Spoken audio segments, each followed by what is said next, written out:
This is Tony Reed with Rattling the Cage for Tap Out and MMA Worldwide Magazine. Marc Laimon. How you doing today, Marc? Good.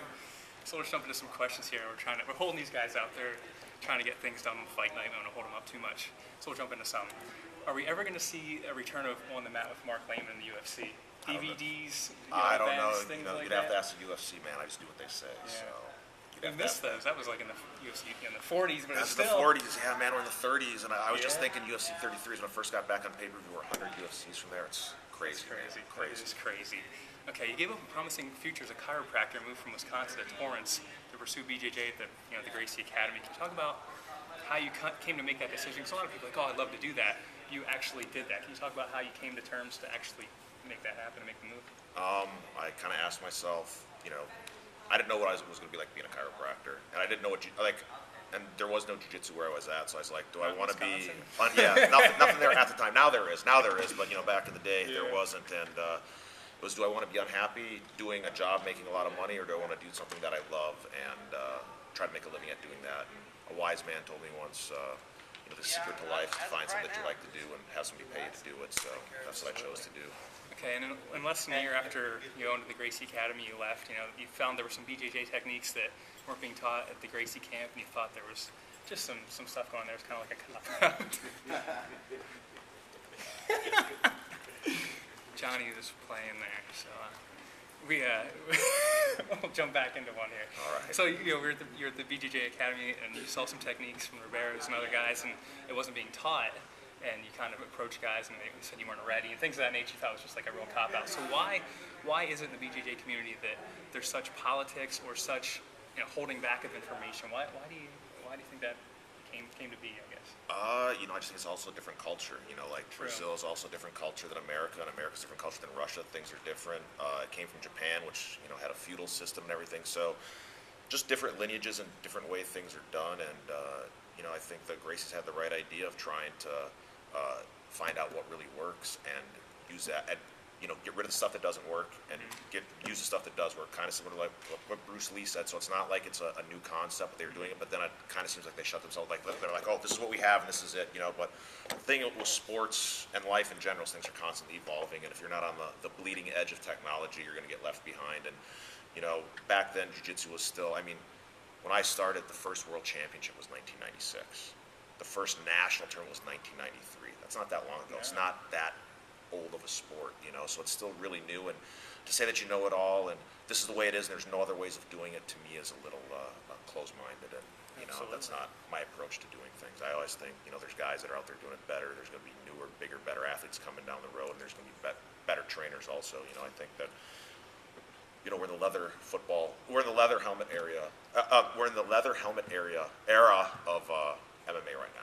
It's still so much more to grow, and we haven't even touched the West Coast offense yet. So. Nice. Can't wait till we get there. Can't wait till we get there. So you've been very outspoken when you see poor officiating in BJJ tournaments and things of that nature. What are your thoughts on officiating, judging, things of that nature in MMA right now? Man, I think it's. Are we allowed to swear here?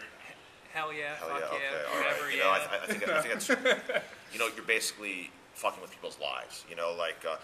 The one thing I don't want any favoritism. I just want a fair, level playing field. I don't care what your last name is, what country you're from, who you are. It just should be fair and objective, and I don't feel we're getting that today. And I think a lot of it is just with the way commissions are in general. It's a lot of politics to get into it. You got to know certain people, and I don't think they have the right people in place. And some of these fights that these people watch, I don't know what they're watching, And I think you need to get some fighters, trainers, passionate fans, guys that love the sport and want to do it, instead of these old guys that are like, oh, boxing's so much better. And it's not a boxing fight; it's mixed martial arts. You got to evolve that stuff. I've liked a lot of the things that like Kaiser's been doing, like implementing a monitor for the guys. I think that's brilliant. That's a step in the right direction, and I hope we can keep doing that. And hopefully it gets changed sooner than later. But when these guys' lives are at stake, these people have wives, children, their livelihood depends on a win and loss. And it's one thing to lose to a guy who's better than you. You can deal with that and say he's better that night. But when you have the fight taken from you because of poor officiating or poor judging, it's really a difficult pill to swallow, And absolutely. I know they say don't leave in the hands of the judges, but when two skilled athletes are fighting, you don't always get finishes. So it's you have to kind of put the fault back on the judging and the referees. And that's my thing. In any other major sport, where could you possibly say don't put it in the hands of the judges? That's what they're there for. Yes. That's what, it makes no sense whatsoever. Yeah. I mean, trust me, man. I like seeing fights finished. It's one of my favorite things. But when you have guys who just are seeing a completely opposite fight and getting 30-27 the opposite way. Yeah. I understand commissioners are going to say, oh, they have their reasons, and that's all politics. But the brass tacks is, man, these judges just, a lot of them should be gotten rid of, and you need to start culling the herd there and thinning out that gene pool. So get some new blood in there. Absolutely. So you're working with the guys at Team Takedown, obviously. What are the assets and the liabilities that an elite wrestler brings coming to, even into the BJJ game from wrestling? And what do you see most when you're working with these guys, molding these guys? I remember it was like 2000. Was it 2000? Yeah, it was years 2000. I went to a wrestling camp in Iowa, and I remember I saw these guys. It was like July. And this dude's just out running miles, and I'm eating a double quarter pounder with cheese at McDonald's. I'm like, it's like over 100 degrees in Iowa, humid as heck, and I'm like, dude, this guy's running for pride. Yeah. He's not doing it for money. He's doing it for pride. And I was like, wow, that says a lot about a person's work ethic and what they're willing to do to be the best. And when you take that type of attitude and put it into MMA, I think it's a good formula for success. I also think wrestling, when you have a proper coach, can blend very well with jiu-jitsu. I think there's a lot of moves that integrate well from wrestling and moves that you can do in jiu-jitsu that can work in wrestling too, and you can get a very nice style for your guy. And to me, I'm not like, oh, you have to do it this way, this way, this way. I look at my fighter and I'm like, well, what attributes does he bring to the table? How can we maximize what he does well already, and then kind of fill in the gaps after that? It's kind of like anybody can go to Walmart and buy a suit, or wherever people buy suits, they can go there. But to get the absolute perfect fit, you got to have a tailor. It's kind of making small little tweaks that make a big difference, and I think that's one of the things that's really important, is having a coach that understands their athlete and how to maximize their potential. Absolutely. So we kind of touched on this a bit, but we're alive and active in this sport at a very special time of growth, of evolution, things of that nature. What are the biggest changes you've seen in the sport since the beginning of your involvement? Have you ever just been like, holy hell, this is ridiculous? Yeah, I remember UFC 6 had one of the best opening rounds ever, and I just went back and watched it like a couple months ago, and I just looked at the cage and everything. I'm like, wow, just look at how the sport has grown. I mean, you just look at the athletes that are coming in. You have more and more money coming in. We have more and more money. We're going to have bigger and better athletes. Bigger and better athletes mean bigger and better fights, which means more money, more exposure, more fans. And, we're at a very special time in MMA where you get to see rarely do you ever get to see evolution happen right in front of your eyes. And, just look from UFC 40 to now. It's absolutely crazy. And it's only going to get better. It's only going to get better. So many new athletes that are getting involved, and it's just going to keep getting better. And man, it's a great time to be a fan of the sport. Great time. Absolutely. Great time. So I have one last thing for you. Is it okay if we play a little word association? I guess. Yes. I You can guess. say pass. It's fine. I'll throw some names out there, we'll things see. out there. All right, we'll start with Cobra Kai. How am I supposed to associate that? What do you mean? It's the first thing that comes to my mind? What's your, in one word, one phrase, what do you I don't really have a word or a phrase. I just think people take themselves way too seriously, and if you can't make fun of yourself, who can you make fun of? Yeah. So, I've always stood up You're for. looking at the list. Oh, sorry. I've always stood up for. Well, you're showing it to me. True. You can't. You should cover that better. But the thing is, I've always stood up. I've stood up to referees. If it's, I want a fair, even playing ground for everybody. And if it's wrong, I'm going to call you on it. And some people label me a bad guy for speaking my mind, but I don't really care. And so I've accepted that role. So Gracie Jiu-Jitsu. Gracie Jiu-Jitsu, it's what started a lot of the sport and got where it is. But I don't feel they evolved with the times, and you can kind of see how their records speak for that. And there are some younger Gracie, like Roger Gracie is unbelievable. And his MMA fights, he's looked impressive. There's a lot of things that he's done that I've really, really liked, and I can't wait to see him fight some more. And but it is what started a lot of the where So we're at today. Royce Gracie will follow. What about him? Yeah, just Well, yeah, first thing comes to mind. Where do you want to go? Pioneer, that type of thing. Pioneer, Throw out some adjectives. steroid abuser. Is that the one you were looking for? Whatever's up in here, you can say. Delusional. Also, See, this is what I'm looking for. To ask for $1 million to fight when you're clearly not in the same category, and you're either, fuck, I don't know. You know, what can you say? I want $1 million to fight when you got, trounced by Matt Hughes and, I mean, Matt Hughes, Hoist never even got his guard established, takedown pass, mount back. I mean, he crushed him. And then to ask for $1 million, I know you started, but it's like, you don't see Jim McMahon trying to get back in the league saying, hey, pay me $10 million or $65 million or whatever the league minimum is now. He had his time and his place, and but you also got to deal with the facts. People tend to romanticize things and overlook things. Like I believe the levels of nanodrome that he had in his system were so high that they were off the charts. And most guys, when they get busted for steroids, appeal it. He decided to take a vacation to Europe. So I think that kind of answers your question. That does. All right, BJ Penn. Sickest American doing jiu-jitsu. Like his passing is unreal. Just awesome jiu-jitsu game, and I mean just an awesome fighter. Like his boxing and the way he's been able to maximize his body to what he can do. It's awesome, and really, really enjoy watching him fight. And I mean, his early jiu-jitsu matches are just, oh man, I mean, just on another level. Like he's really, really fun to watch. I try to pattern a lot of stuff I do after things that I see him do. And, I used to say he's the best passer in MMA, but I may have changed that to Hatsu Hayoki. I think he may have a little bit better passing. He's passed some a little bit higher caliber guys' guards, but still what BJ does with his near side pass and going to the mount, disgusting, man, disgusting. Okay, so I throw Aoki out there then. Hayoki, not Aoki. Hayoki. Hatsu Hatsu. Hayoki. Yeah, he's one of my favorites, man.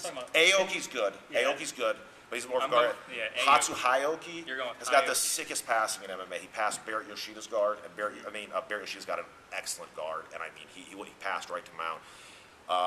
Who else he fight that was a black belt that he passed? I can't remember right now because he put me on the spot there, and my brain is a little bit focused on other things right now. But like I got a whole Hatsu Hayoki folder, and I mean I've showed some of the guys his passing. It's just like wow, it's just he's doing stuff that nobody else is doing, kind of like a BJ Penn-esque passing with a little Japanese twist to it. Yes, that was next on my list. Aoki, what do you think about? Aoki, I mean, I like watching him fight.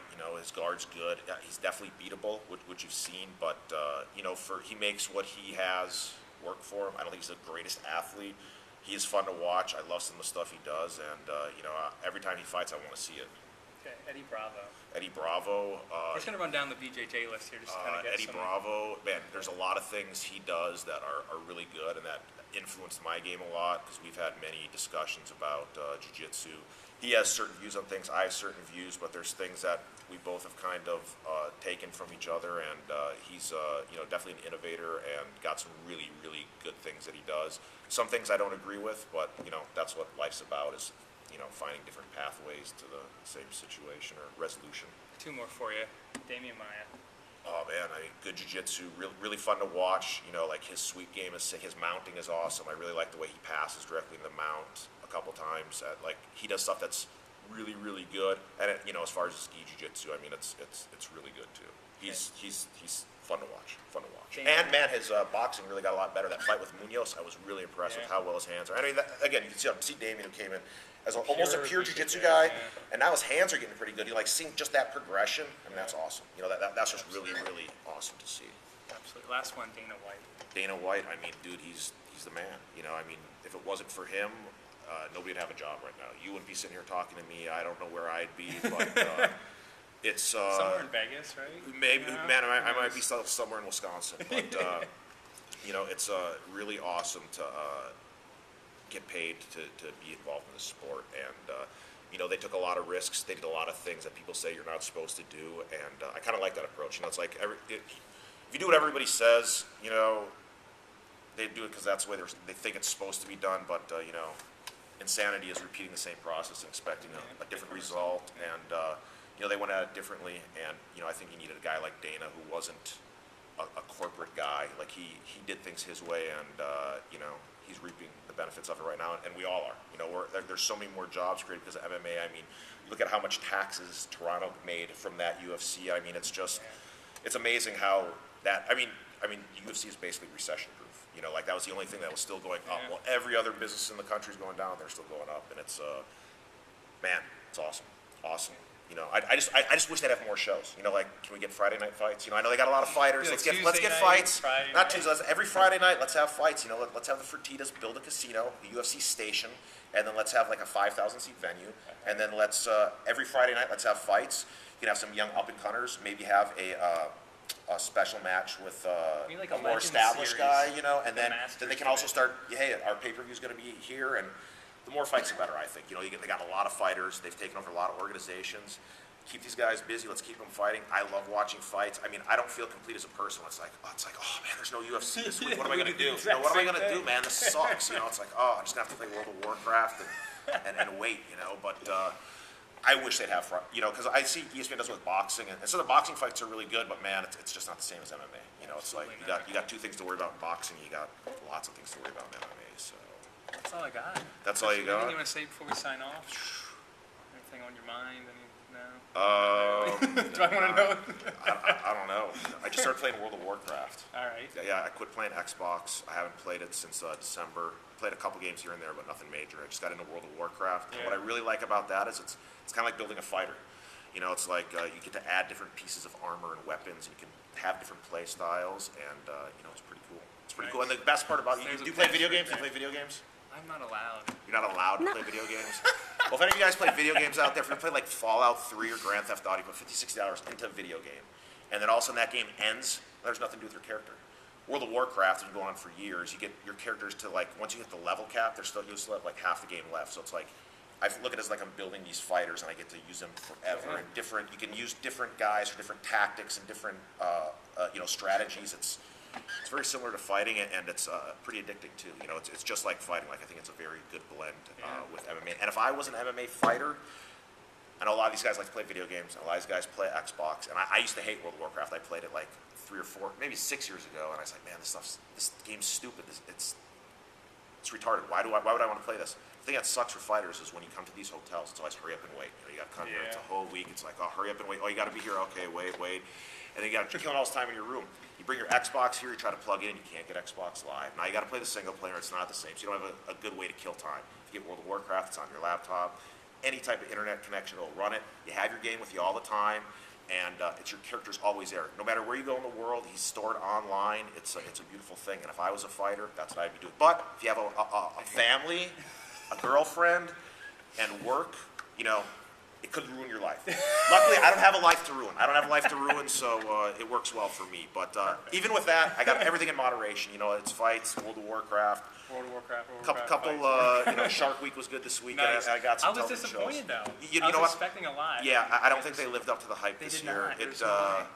Did you see the one where the dude was swimming with like 8 great white sharks, Yeah. like without the cage, Yeah. and he was like trying to put the great white in tonic immobility? And yeah. you saw that one come charge him, and he just does a little Tai Chi move. And that was sick. And you know, and you can't. Why aren't they showing that one all the time? You know, Yeah. like that to me, that was one of the best ones I've ever seen. And I told people about it, and they said I was crazy. I was like, oh, dude, look right here, HD, there it is, and it's good. You know, and there's you see Game of Thrones. You didn't see Did you see Game of Thrones? No. You guys got to see it. It's one of the best television series ever. Really? Oh my God, it's so good, so good. Did not see it. Yeah, it's really good. And that's what I do when I'm not watching fights. Is trying to watch good television. Nice. Television is better than movies nowadays too. Yeah. I'm going on rants definitely, here, because like, do you see Unstoppable? This is a 2-hour. Yes. Did you see Unstoppable? The movie Unstoppable. Did you see it? No. The one We with saw Horrible Train. Bosses. We just saw Horrible that. Did you guys watch Till I Study in Philadelphia? Oh my God. I'm more of Put like that a on your list. Arrested Development, Dude, Family Guy. okay, so you like Arrested Development? Yes. Okay. Have you seen Archer? No. Okay. You should check out Archer. It's Always Sunny in Philadelphia is kind of similar to Arrested Development, where it's got a lot of dysfunction. Yeah. And I mean, if scandalous people who are doing drugs and crazy sex things and stuff like that offends you, it's not a good show for you. But if you can laugh at that darker humor, it's brilliant. And Arrested Development was one of the best shows. I remember I was told about it in 2000, and I was like, yeah, whatever. And then I actually just started watching, I think, like 2 years ago, and I was like, wow, how did I miss this? And how did they get all this stuff on TV? Because the stuff they slide in there is like, how'd they do that? It's Tobias amazing. Fuque's card. Tobias. Tobias. Yeah. That's similar to kind of like what Archer is, and even It's Always Sunny in Philadelphia. You got to check out some of those shows. And I mean, the character development you get in those shows is so much richer than the movie experience. Which, when I was a kid, I always thought movies were better because TV was just so bland, and they really didn't push boundaries, and now we're in a different age where I just think you get so much more character development out of a well-made television show, and that's pretty interesting. I mean, that's a big evolution right there, because when I was young, it's all about movies. Now it's all about TV shows. So. There you have it. Fuck. Film critic, TV critic, Marc Laimon. He does Far more from than it. BJJ. I don't do that anymore either. I'm just a fat guy. My back's broken. Jiu-jitsu's hazardous for your health, but it's fun to do. It's fun to do. All right. Tony Reed, Rattling the Cage, Tap Out Magazine, Marc Laimon, film critic, BJJ extraordinaire. Fat guy. Gamer. He said it. Gamer. He said it. Yeah. He was All right. thinking it. I said it. All right.